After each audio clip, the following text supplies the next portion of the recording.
Paano kung 2028 na, end of term na ni Pangulong Bongbong Marcos? How can we assure that our fight in the West Philippine Sea will continue?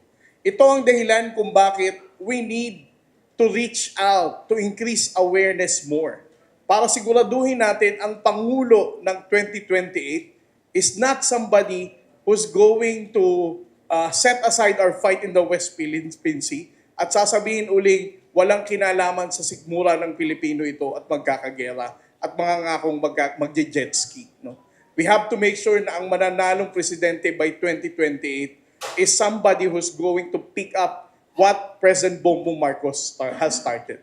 Itong Pangulo na ito ang patuloy na titindig at itutuloy ang laban natin pagdating sa issue ng West Philippine Sea. We need each one of you as Filipinos to amplify our narrative and to tell the world na mayroong isang bansa katulad ng China na patuloy na nanghaharas ng ordinaryong mangingisda at nagva-violate ng international law.